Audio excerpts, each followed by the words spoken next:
안녕하세요. 네, 토요일 1월 9일 토요일 날 창세기 13장에서 16장입니다. 여러분, 구독과 좋아요 진짜로 좋아하는데 안 해주셔도 됩니다.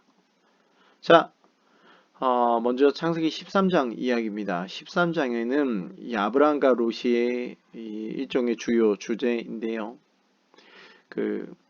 이제 아브라함이 많이 재산을 많이 가지고 오게 됐어요. 애굽에서 많이 가지고 오게 됐는데 그들이 살고 있는 땅에서 이제 조금 땅은 좁고 재산은 양들은 많고 뭐 이런 상황이 된 거죠. 그러니까 이제 아브라함의 목자와 롯의 목자가 서로 이제 이 좁은 지역에서 있으려니까 안 되는 거예요. 결국 갈라서기로 했죠. 그때 이제 아브라함이 롯에게 너 어느 땅 갈래? 라고 이제 땅의 선택권을 줘요. 롯 입장에서는 당연히 좋은 땅을 골라야겠죠. 롯이 눈을 들어보니까 이 요단 지역이라고 하는데 여기가 요단 동편입니다. 요단 동편이 아니라 요단 평야 지역을 얘기합니다. 온 땅에 물이 넉넉하다라고 말합니다. 그럼 뭐 지도 잠깐 볼게요. 네, 춘천 구글 지도인데 아브라함이 이 베델이랑 아이성 근처 쪽에 지금 머물고 있었거든요. 이 정도 위치 될 겁니다. 이 정도에서 이제 이 목자들끼리 서로 이제 양을 치려고 하니까 네, 양은 뭐 예, 서로 하려고 하다 보니까 서로 이제 안 되는 거죠. 너무 좁아가지고. 그래서 네가 어느 땅을 택할지 아브라함이 말하는 거죠. 네가 어느 땅 택할래? 그러면 그 땅은 네가 택해라. 그럼 나는 반대로 갈게. 롯이 보니까 요단 쪽을 보니까 이 물이 많다는 거예요. 어, 네, 이거 뭐 제가 그린 시도인데 보니까 이게 약간 물이 있어 보인다는 거죠. 어, 사실 롯이 이쪽을 봤으면 더 좋았을 텐데, 네, 이쪽이 사실 더 풀이 이 평야 지역이거든요. 이쪽이 더 좋았을 텐데 아마 양 치는 것 때문에 그랬을까요? 평야에서 못 치나요? 제가 양은 쳐보지는 않아서 모르겠는데 어쨌거나 롯은 이쪽이 훨씬 더 평야 쪽이 많은데 이쪽을 본 것 같아요.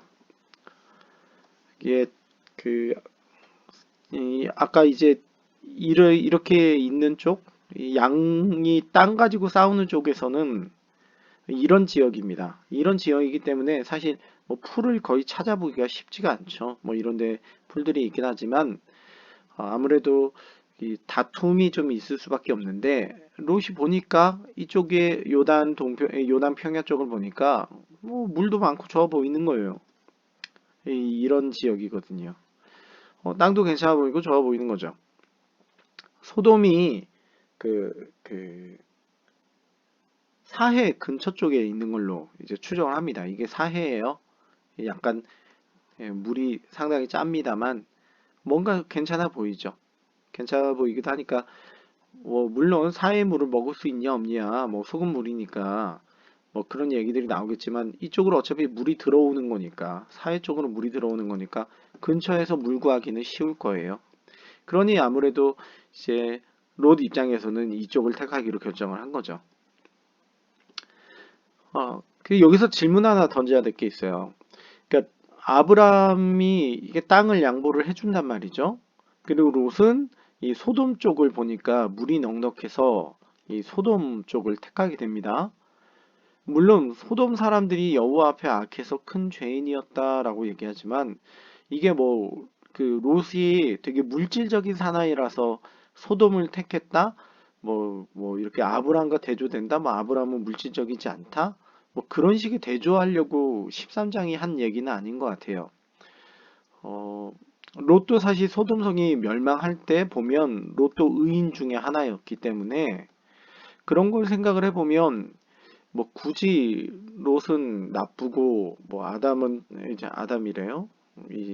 아브라함은 착하고 뭐 그런 식의 대조를 위해서 13장에 쓰였다라기보다는 아브라함의 기준점이 다르다는 걸 보여주는 것이죠. 일단 재물 같은 부분에 있어서 뭐 아브라함도 또 좋은 땅 차지하고 싶지 않았겠습니까? 그런데 이 성경이 보여주는 것은 뭐냐면 아브라함에게 은혜를 주시는 분이 하나님이라는 거죠.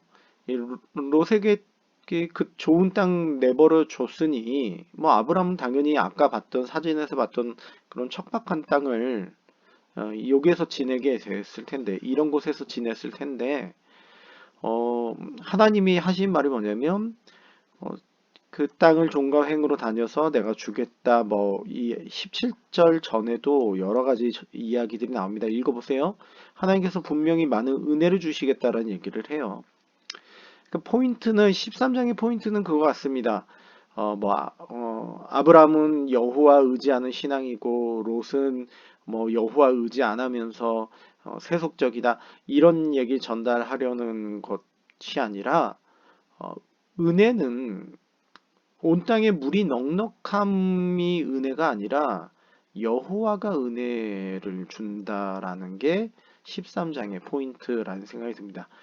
한 장 설명하는데 너무 시간을 많이 써가지고 빨리 넘어갈게요. 14장입니다. 롯을 구하는 아브라함 이야기가 나와요. 그 롯이 뭐 아까 얘기했다시피 이제 소돔 쪽으로 가지 않습니까? 소돔 쪽으로 갔는데 당연히 좋은 땅을 택했으니 롯만 있는 게 아니라 수많은 사람들이 모였겠죠. 자연스럽게 왕들도 있을 것이고 서로 간에 또 좋은 땅이다 보니 물질들이 많이 몰리니 당연히 전쟁도 일어나게 됐죠. 그래서 그 당시로서는 대규모 전쟁이 일어납니다. 이 그돌라움의 연합군이 이제 원정을 하러 와요. 이쪽에서. 그리고 이쪽에서는 이제 소돔 왕 연합군이 전쟁을 하게 되죠. 1차, 2차, 3차 전쟁을 벌어지는데, 뭐 2차 전쟁 때 이제 롯이 잡혀가게 됩니다. 이쪽으로 잡혀가게 돼요.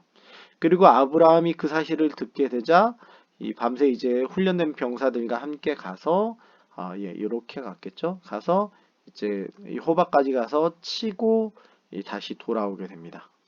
아브라함이 그렇게 돌아오게 돼요.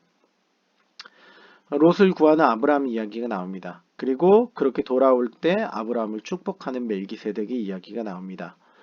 물질에 대한 그런데 이런 14장에서 우리가 좀 볼 수 있는 것이 물질에 대한 아브라함의 태도라는 것이죠.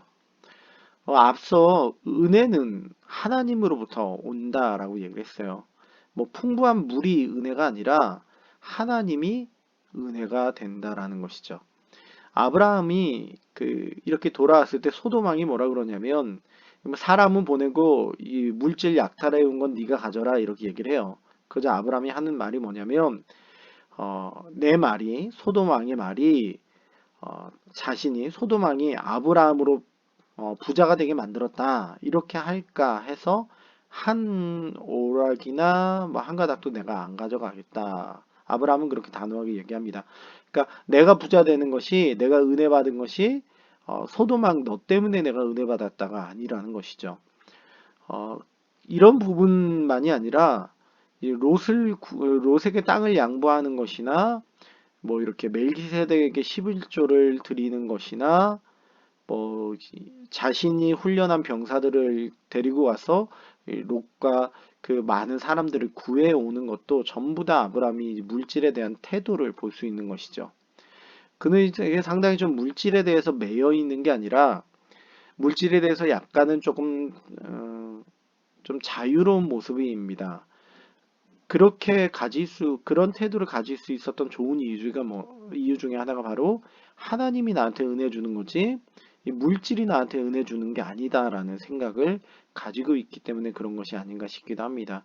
그래서 약간씩 아브라함이 제가 지난 11장, 12장 얘기할 때 그 아브라함에게 은혜를 주신 하나님에 대한 얘기를 했어요. 그걸 아브라함이 점차 깨달아가는 모습이 나오는 것 같습니다.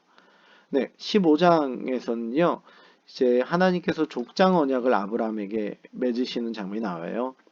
자손과 땅을 주겠다라는 얘기를 하세요. 그런데 이제 이 하나님 하시는 이 언약은 잘 알려져 있지만 이 고대 근동에서 언약 체결할 때 쓰는 방식대로 하십니다. 그 당시 사람들이 가장 잘 알만한 방식으로 하시는 건데 하나님께서 이제 고기를 잡아다가 뭐 짐승을 잡아다가 이렇게 반으로 쪼개게 하시죠. 반으로 쪼개게 하세요. 원래 그 당시에 이제 이제 갑과 을이 이제 언약을 체결하게 되면 이제 둘이 이걸 진행합니다. 그래서 우리 가운데 이제 계약을 파기한 사람은 이 쪼갠 고기처럼 될 거다라는 일종의 맹세, 계약서인 거죠. 근데 이걸 하나님께서 불의 모습으로 하나님 혼자 지나가신단 말이죠. 하나님이 쪼개질 수 있는 분이 아닌데도 불구하고 하나님이 지나간다는 얘기는 하나님이 그렇게 굳센 의지를 가지고 이 언약을 체결하겠다. 아브라함에게 은혜를 주시겠다라는 약속을 하신다는 거죠. 15장에서 하나님 편에서의 언약이 나옵니다. 네, 자꾸 이 화면이 넘어가서 여러분 좀 그러시죠? 저도 당황스러워요. 16장입니다. 하갈과 이스마엘 이야기인데요. 그 참 보면 하나님께서 그렇게 쪼갠 고기까지 쪼갠 고기 사이로 지나가시면서까지 내가 이 약속 지키겠다, 땅 주겠고 자손 주겠다라는 약속을 하셨어요. 그 약속을 하나님이 하셨음에도 불구하고 하나님의 성취가 지연이 되자 아브라함은 자연스럽게 좀 꽁수를 쓴다는 거죠. 조금 속된 말로 꽁수를 쓰고 있어요. 우리 앞서 12장에서도 그래요. 하나님께서 가나안 땅 주시겠다고 약속했는데 아브라함이 가나안 땅에 기근이 오자 어떡합니까? 애굽 땅으로 내려가 버리죠. 이 15장에서도 자손 줄 것, 하늘의 별처럼 많은 자손 줄 것 얘기했지만 시간이 지나도 뭐 자손이 생길 생각이 없자 이 하가를 통해서 이스마엘을 낳게 하려고 하죠. 그러니까 아브라함이 계속 그렇게 꽁수를 씁니다. 이 성취가 지연될 때마다 말이죠. 이런 거 보면 아브라함이 참 우리가 아는 믿음의 조상처럼 보이지 않아요. 이것도 12장 초반에 얘기 들었었는데 아브라함이 아브라함 되는 것에는 그동안 하나님이 그렇게 인내하시고 참으시고 이끌어 가시는 그 하나님의 은혜가 있었다라는 것을 계속해서 성경은 보여주고 있다는 거죠. 그러니까 뭐 아브라함은 참 훌륭한 인간이긴 하지만 처음부터 그런 훌륭한 사람이 아니라 하나님은 그렇게 은혜를 주셨기 때문에 그게 가능했다라는 것을 점차 만들어져 가는 과정을 우리에게 보여주고 있는 것이죠. 그래서 이 하갈이랑 그래서 이제 이스마엘을 낳게 되는데 문제는 낳기 전에 이제 하갈이 임신하게 되면서 이제 이 사라를 무시하게 되죠. 자기 여주인을 무시하게 됩니다. 이걸로 인해서 또 사라는 또 하갈을 또 쫓아내는 일이 발생하게 되죠. 그러니까 이 성취가 지연되자 아브라함이 행했던 행동들이 뭐 가나안 땅 때도 이 가나안 땅에서 애굽 땅 갈 때도 그랬고 이 자손 하갈 때도 그랬고 이를 계속 아브라함이 벌려요. 그러면 그걸 수습하는 거는 하나님이셨다라는 것을 또 보여주기도 합니다. 그런 참 이 주제가 중요하죠. 아브라함이 아브라함 될 때까지 인내하시고 은혜 주시는 분은 결국 하나님이셨다라는 것을 우리가 기억하게 됩니다. 또 하나 16장에서 중요한 포인트가 바로 그렇게 쫓겨난 하갈이 다시 돌아갈 수 있게 된 이유에는 이 듣고 보시는 하나님이 계셨다는 거죠. 하나님께서 아브라함과 그 이삭 쪽, 그러니까 아브라함에서 이삭 이 후손들 그쪽에만 축복을 주시겠다는 게 아니라 하나님은 그 당시 어찌 보면 하갈의 존재는 소외된 자였죠. 그 소외된 자를 챙기시고 보시는 분이 하나님이시다라는 거죠. 하나님의 속성이 어떤 분이시다라는 걸 우리가 잘 기억하며 또 살아가야 되지 않을까 싶습니다. 네, 주요한 포인트들 짚어드렸고요. 말씀 보시면서 혹시 궁금한 거 있으시면 질문 던져주시면 될 것 같아요. 그럼 오늘 하루도 힘내시고요. 또 하나, 네, 주일날은 그 큐티 보면 안 올라옵니다. 네, 주일날은 그냥 소속교회 목사님 말씀 잘 들으시기 바랍니다. 네, 감사합니다.